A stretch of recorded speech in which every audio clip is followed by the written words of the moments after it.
Hello दोस्तों, कैसे हैं आप सभी लोग। अच्छे होंगे आशा करते हैं। तो सबसे पहले गुड मॉर्निंग, राधे राधे, राम राम। चलिए दोस्त, हम लोग अपने जो पुराना टॉपिक हम लोगों के चल रहे थे उसी पर हम लोग आज से क्या अपने टॉपिक को विधिवत रूप से एक एक को लेकर के चलेंगे। जैसे हम लोगों के दो टॉपिक चल रहे थे, एक आपका फिजिक्स चल रही थी और एक आपकी पॉलिटी चल रही थी। ये दोनों टॉपिक आपके जो चल रहे थे उनको आज से हम कंटिन्यू करते। हालांकि बीच बीच में आपको जो शॉर्ट ट्रिक वाले वीडियो दिए गए हैं वो आपके लिए बहुत ही हेल्पफुल है और सभी एग्ज़ामों में ये पूछे भी जाते हैं। तो याद रखें दोस्त, इन सभी चीज़ों को भी आपको पढ़ते चलना है क्योंकि ये चीज़ें भी आपकी बहुत पूछी जाती हैं। समझ रहे दोस्त। तो कहने का मतलब है कि हमने बीच में आपको वीडियो इसीलिए बीच में दिए हैं कि ये वीडियो भी आप उनको सभी को नोट्स बनाएं उनके, और विधिवत रूप से आप उनको क्या करें, याद भी करें। ऐसा नहीं कि आपने अगर नोट्स बना लिए तो फिर आपने उनको याद नहीं किया है, तो ये आपके लिए समस्या हो सकती है। क्योंकि देखिए दोस्त, हमारा मानना ये होता है कि अगर हमसे अगर कोई क्वेश्चन गलत हुआ है तो वो हमारे उन स्टूडेंटों से गलत नहीं होना चाहिए। हम आशा या कोशिश यही करते हैं कि हम अपने स्टूडेंट को 100% देने की कोशिश करते हैं बर हमेशा। ठीक, जो स्टूडेंट पढ़ते हैं हमसे वो जानते हैं कि सर कैसा पढ़ाते हैं या कैसा नहीं पढ़ाते हैं, या आप लोग जो हमारी क्लास ले चुके होंगे तो आप जानते होंगे कि कैसा पढ़ाते हैं।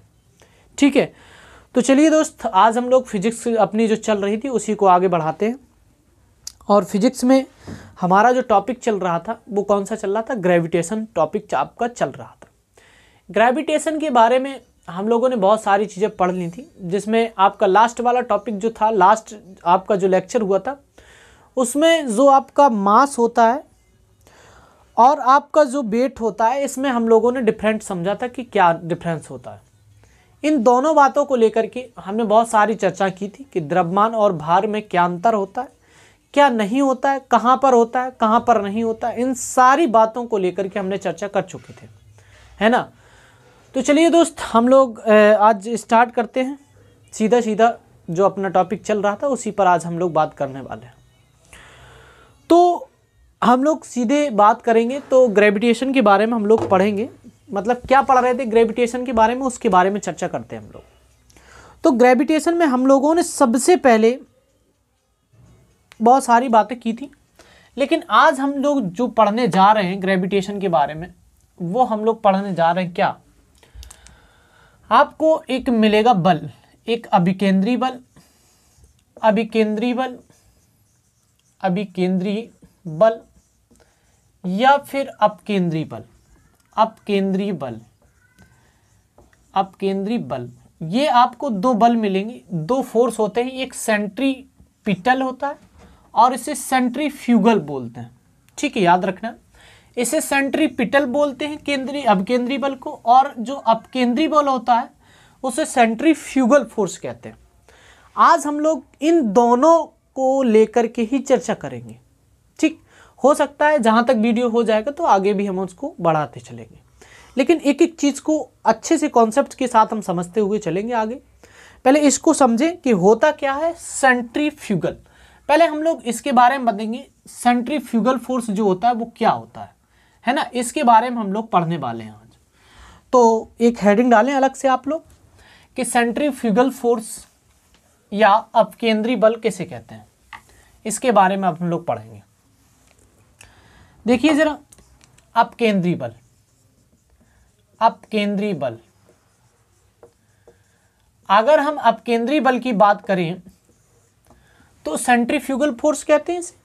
समझो जरा, अब जो सेंट्रीफ्यूगल फोर्स होता है ये इसे कहते किसे हैं, तो याद रखें इसकी डेफिनेशन क्या होती है, पहले उसको समझे, फिर इसके जो एग्जाम्पल बनते हैं उनको हम विधिवत रूप से एक एक रूप से पढ़ेंगे। देखें, कहने का मतलब है कि जब कोई वस्तु एक वृत्ताकार मार्ग पर, एक वृत्ताकार मार्ग के चारों ओर चक्कर लगाती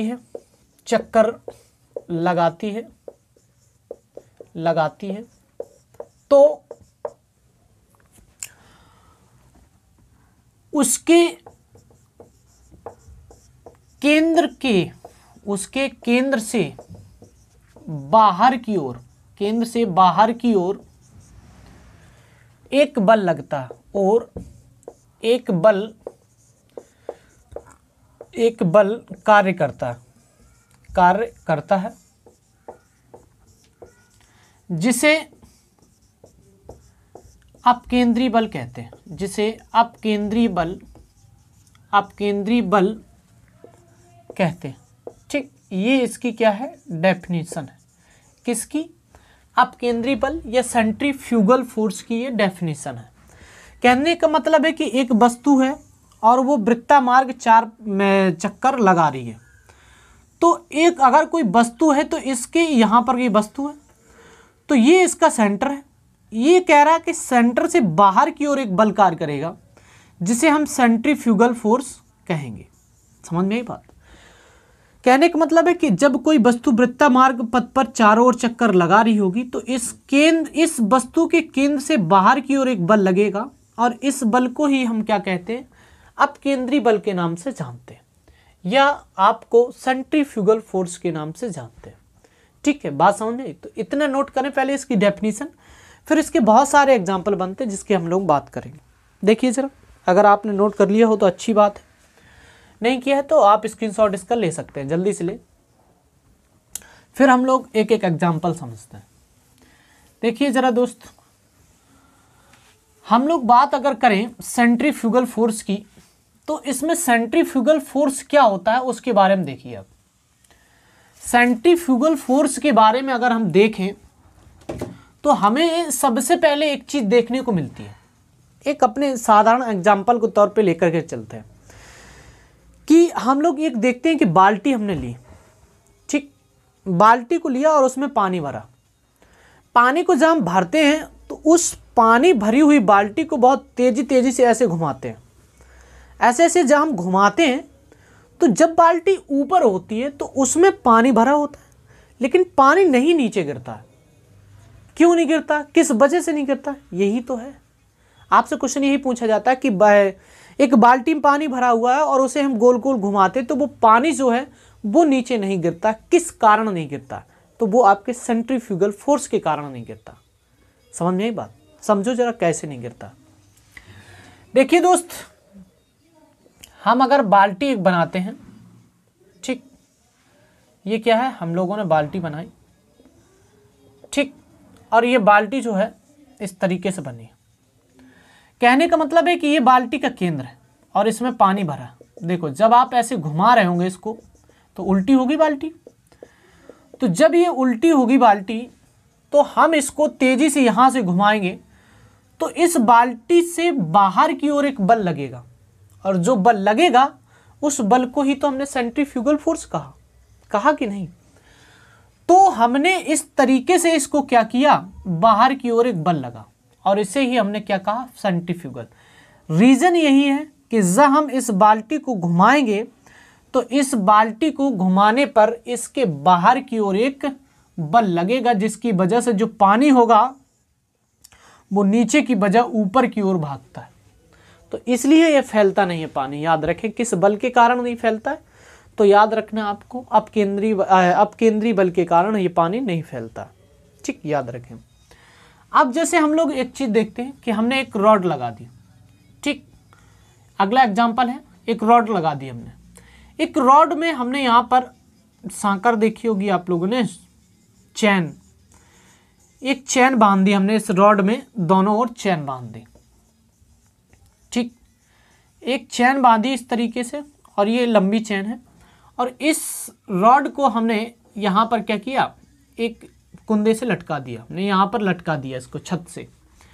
अब हुआ क्या कि एक लड़का जो था वो इसको पकड़े हुए, किसको, इसको, इस रॉड को, मतलब इस कह सकते हैं जो चैन है उसको पकड़े हुए, और एक लड़की है जो इस चैन को यहाँ पर भी पकड़े हुए है। ठीक, तो ये क्या है, ये एक लड़की है और ये एक लड़का है जो इस चैन को पकड़े हुए। अब हमने क्या किया, इस रॉड को बहुत तेजी से घुमाया ऐसे गोल गोल। जब हमने इसको तेजी से वृत्ताकार चक्कर में घुमाया ओमेगा स्पीड से, तो अब क्या होगा देखिए, जब हम इसको तेजी से घुमाएंगे तो ये जो सांकर होगी है ना, ये जो आपकी चैन है ये कहाँ की ओर भागेगी। याद रखें, जब हम इस चैन को देखेंगे तो एक चीज देखते हैं कि चैन का इसके बीच का केंद्र क्या है, ये है। जब इसे हम तेजी से गोल गोल घुमाएंगे तो ये चैन जो होगी वो केंद्र से बाहर की ओर भागेगी। कहने का मतलब है कि ये चैन कहाँ पहुंचेगी, यहाँ। ये चैन यहाँ पहुंच जाएगी और ये व्यक्ति जो होगा जो इसको यहाँ चैन पकड़े हुए था वो यहाँ पहुंच जाएगा। समझ में आई बात। तो ये व्यक्ति यहाँ चैन पकड़ेगा, जबकि अगर हम बात करें यहाँ तो ये इस तरीके से यहाँ पहुँचेगा और ये जो गर्ल्स होगी वो यहाँ इसको पकड़ लेगी। किसको, इसको। ठीक इस तरीके से ये इसको पकड़ लेगा। तो क्या होता है कि जब इस तरीके से ये पकड़ लेता है तो कहने का मतलब क्या हुआ कि जो आपकी जंजीर है वो क्या है, बाहर की ओर भागी। तो बाहर की ओर क्यों हुई, क्योंकि हमने इसे ओमेगा स्पीड से इसको घुमाया था। जब हमने इसको ओमेगा स्पीड से घुमाया था तभी तो आपकी जो जंजीर थी वो क्या हुई थी, बाहर की ओर हटी थी। जब बाहर की ओर हटी होती है तभी तो ये काम हुआ होता है कि नहीं। तो आप याद रखना है इन बातों को आपको, कि जो आपकी क्या होती हैं, जब आप किसी भी व्यक्ति को या किसी भी चीज़ को गोल गोल घुमाते हैं तो वहाँ पर एक बाहर की ओर बल लगता है, जिसे हम क्या कहते हैं, अपकेंद्री बल या सेंट्रीफ्यूगल फोर्स कहते हैं। ठीक, बात समझ में आ रही कि नहीं। तो इतना आप लोग समझ गए होंगे। इसके 2 एग्जाम्पल आपको समझ में आए होंगे अच्छे से, लेकिन आपका एक जो एग्जाम्पल पूछा जाता है उसके बारे में हम लोग और डिस्कस करने वाले हैं। देखिए अब अगला एग्जाम्पल क्या पूछा जाता है आपका, अगला एग्जाम्पल ये पूछा जाता है आपका कि जो सूर्य है ये आपका सन है और ये आपकी पृथ्वी। ठीक, कहने का मतलब है कि सूर्य का द्रव्यमान कहीं पृथ्वी से क्या होगा, कई लाख गुना अधिक है कि नहीं। ये तो आप भी जानते हैं। कितने लाख गुना है, लगभग में 10 लाख गुना अधिक है। किसके पास द्रव्यमान अधिक है, सूर्य के पास द्रव्यमान अधिक है। ठीक, तो देखो भाई, पृथ्वी के पास द्रव्यमान कम है, कहने का मतलब है कि पृथ्वी का भार जो है वो कम है, पृथ्वी हल्की है, बात यही। देखिए अर्थ है ये सन है। तो सूर्य ने ये कहा कि पृथ्वी सुनो मेरी बात। बोली क्या, बोले न्यूटन ने एक बात बोली थी कि जिन 2 वस्तुओं का द्रव्यमान होगा उनके बीच में आकर्षण बल लगेगा, ये तय है। बोले हाँ, कहा था न्यूटन ने। और बोले ये भी कहा था कि जिस वस्तु का द्रव्यमान अधिक होगा उसकी आकर्षण शक्ति अधिक होगी। बोले हाँ, कहा था। तो बोले तुझे याद है। बोले क्या, मेरा द्रव्यमान तुझसे कई लाख गुना अधिक है। बोले कितना है, पृथ्वी ने कहा। तो सूर्य बोला सुन, 1.5 × 10 की पावर 30 kg हमारा वेट है। ये किसने कहा, सूर्य ने। जबकि पृथ्वी ने कहा, मतलब सूर्य ने कहा कि तेरा वेट बहुत कम है। बोले कितना है, बता दे तो तू। तो कहा कि मेरा वेट 5.9 × 10 की पावर 24 kg है।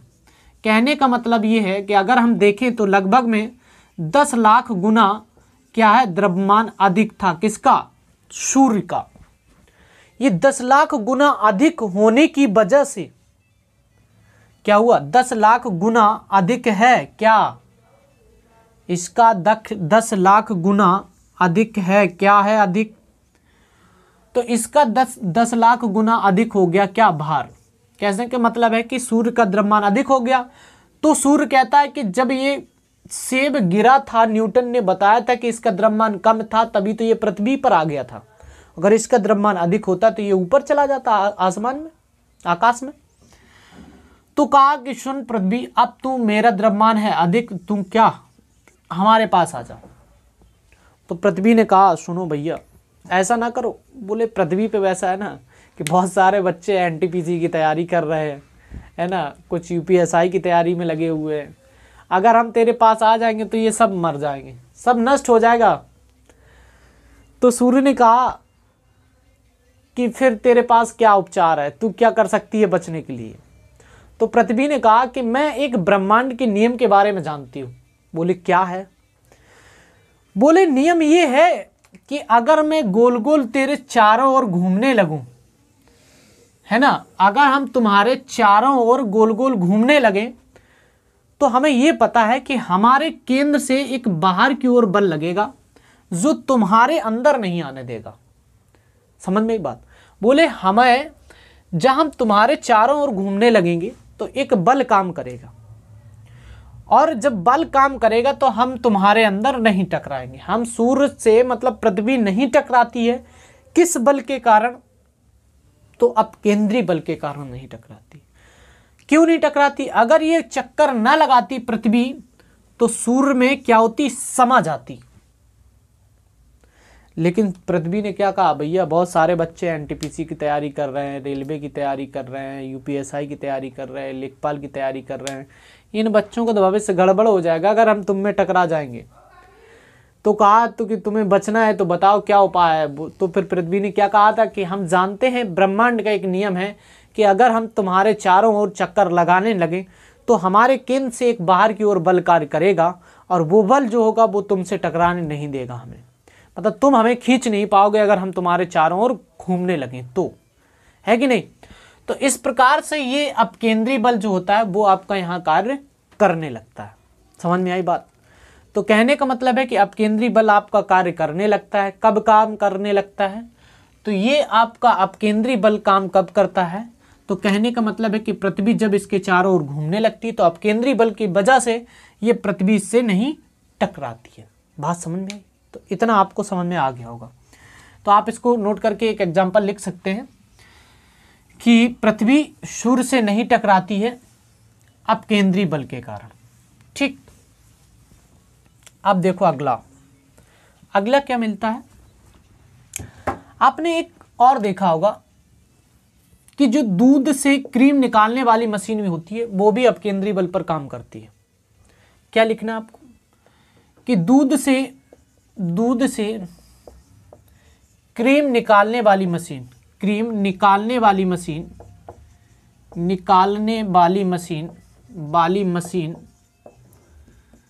अपकेंद्री बल पर कार्य करती है। देखो जरा इसके बारे में कैसे काम करती है। जैसे हमने ये बर्तन लिया और इसमें क्या किया, दूध और मक्खन को डाला। ठीक, यहाँ पर क्या है, मक्खन है और दूध है। ठीक, ये है सब चीज़ें।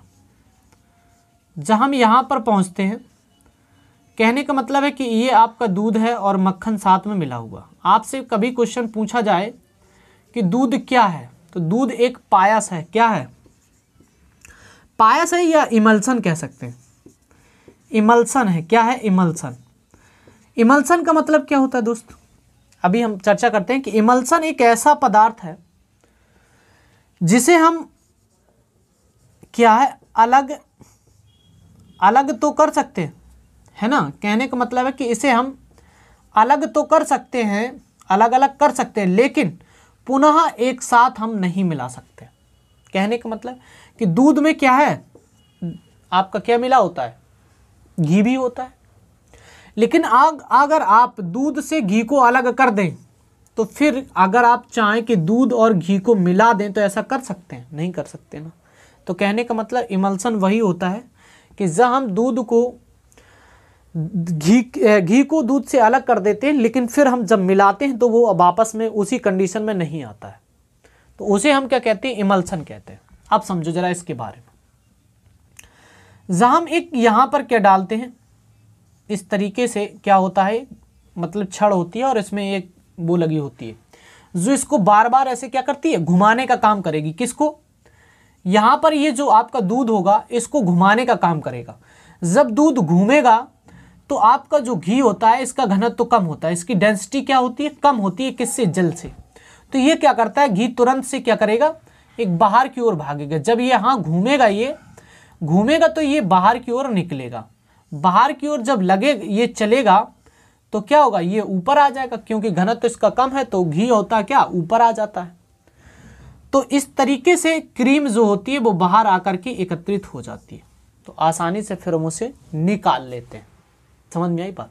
तो याद रखना है कि दूध से क्रीम निकालने वाली जो मशीन होती है वो किस पर, सिद्धांत पर कार्य करती है, तो अपकेंद्री बल पर भी काम ये करती है। समझ में आई बात? नहीं आई हो तो फिर से बताएं। ठीक है, तो इसके बाद अगला एक और एग्जांपल देखें एक और एग्जाम्पल क्या कहता है इसके बारे में देखें।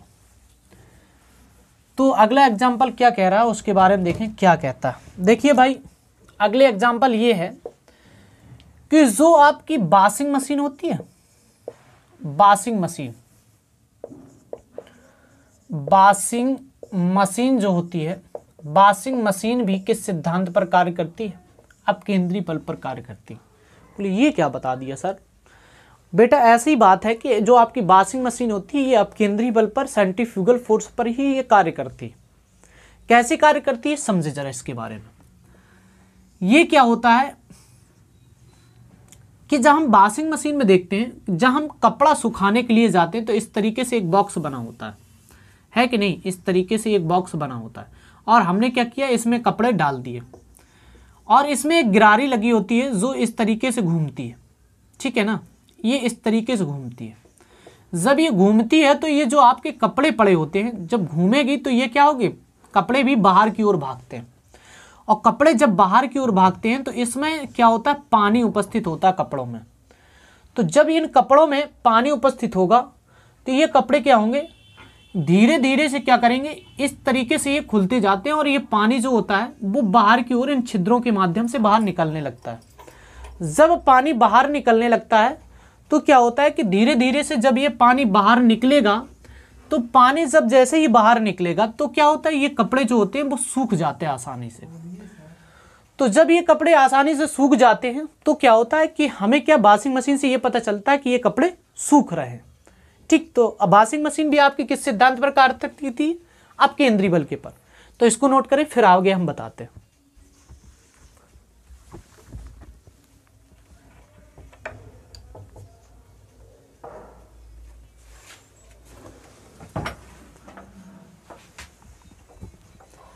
चलिए दोस्त अगला देखते हैं।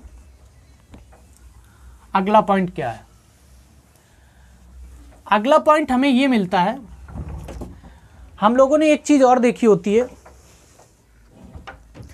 आप लोगों ने नाम सुना होगा, एक मौत का कुआं होता है। क्या होता है? मौत का कुआं, ठीक। मौत का कुआं हमने सुना होता है, ये सर्कस वगैरह में हम लोग देखते हैं मौत के कुएं के बारे में। इसमें क्या होता है दोस्त कि जब हम इस मौत के कुएं में देखते हैं कि सर्कस करने वाला आता है, और सर्कस करने वाला क्या करता है कि एक गाड़ी पर बैठ जाता है वो यहाँ पर, और ये गाड़ी जो होती है वो बहुत तेजी से घुमाता है। जब वो तेजी से घुमाता है तो ये गाड़ी देखिए उल्टी हो जाती है, लेकिन ये गाड़ी जो है वो गिरती नहीं है। इस कुएं में क्या है, ये गाड़ी गिरेगी नहीं कभी। देखिए वैसे वास्तविकता तो ये कहती है कि इस जो गाड़ी है या जो भी आपकी, इसका वेट जो होगा वो mg होगा। इसका वेट mg होता है तो इसको वापस आना चाहिए पृथ्वी के केंद्र की ओर, खींचेगी पृथ्वी से। लेकिन ऐसा नहीं होता है, इस कुएं में ये गाड़ी नहीं गिरती। क्यों नहीं गिरती? क्योंकि ये जानता है खिलाड़ी कि अगर हम अपनी गाड़ी को लगातार बहुत स्पीड से तेजी से घुमाएंगे तो इस पे एक बल कार्य करेगा, और जो बल होगा वो पृथ्वी से, मतलब इसके केंद्र से, इसका जो सेंटर होगा वो बाहर की ओर कार्य करेगा। जब ये केंद्र से बाहर की ओर बल कार्य करेगा तो ये पृथ्वी पर, कह सकते हैं कुएं के अंदर, ये गाड़ी नहीं गिरेगी। क्यों नहीं गिरेगी? इसका रीजन सीधे सीधे समझ में आता है कि ये जो होती है ना, क्योंकि इसके बाहर की ओर बल कार्य करने लगता है, वैसे एक गाड़ी नहीं गिरती है। समझ में आई बात है? तो याद रखें, इसका एक और एग्जाम्पल मिलता है आपको बहुत अच्छा।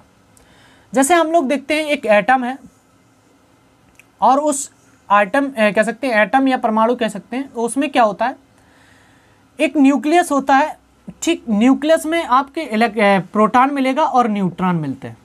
आपका जो न्यूक्लियस होता है उसमें क्या क्या मिलेगा, प्रोटॉन मिलेगा और न्यूट्रॉन मिलेगा। इन दोनों चीज़ों उपस्थित होती है किसमें, आपके न्यूक्लियस में।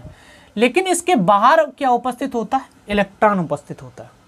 जबकि हम एक बात देखते हैं कि जो प्रोटॉन होता है और न्यूट्रॉन होता है, इनका जो आवेश होता है वो प्लस चार्ज होता है इनके ऊपर, लेकिन इलेक्ट्रॉन के ऊपर जाते हैं तो इस पर क्या उनसा चार्ज होता है, माइनस होता है।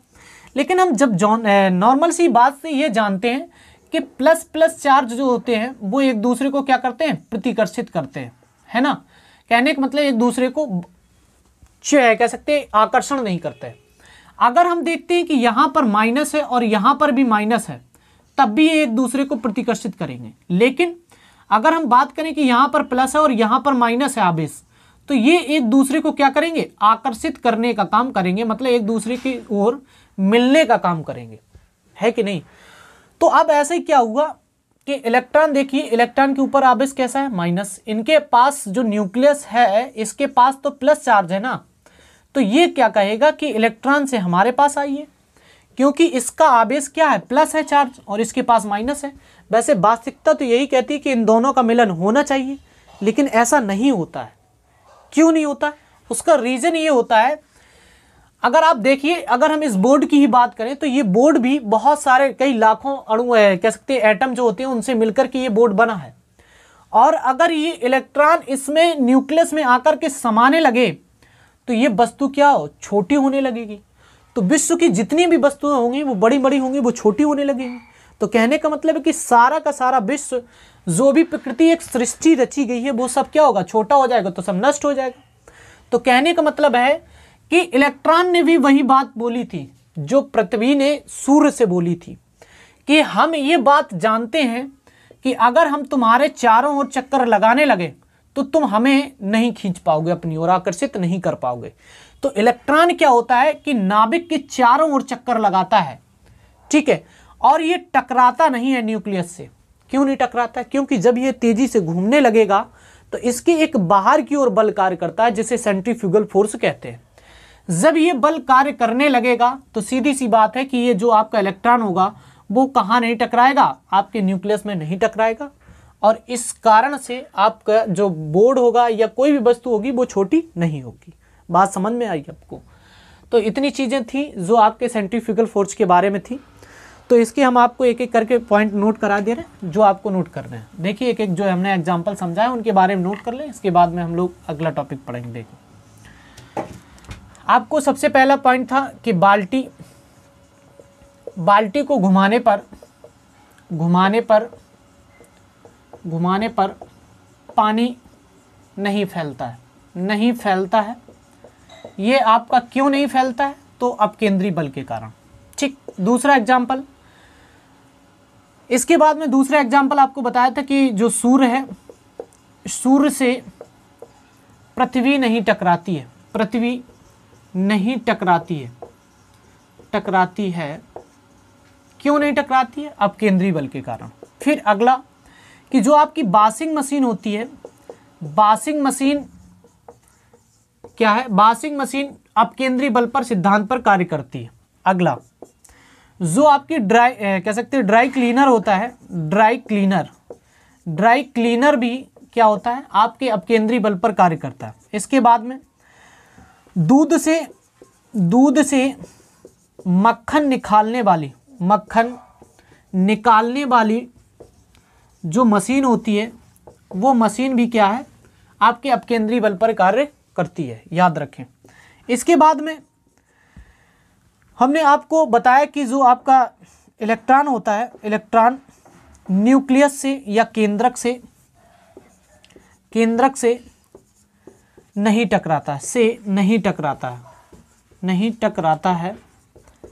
क्यों नहीं टकराता है, तो अपकेंद्री बल के कारण नहीं टकराता है। ठीक है, तो आपको इन सभी चीज़ों को एक एक करके नोट करने हैं, और ये सारे के सारे एग्जाम्पल आपके बहुत पूछे जाते हैं, जिसमें वॉशिंग मशीन, ड्राई क्लीनर और दूध से मक्खन निकालने वाली मशीन के बारे में या क्रीम निकालने वाली मशीन के बारे में बहुत पूछा जाता है।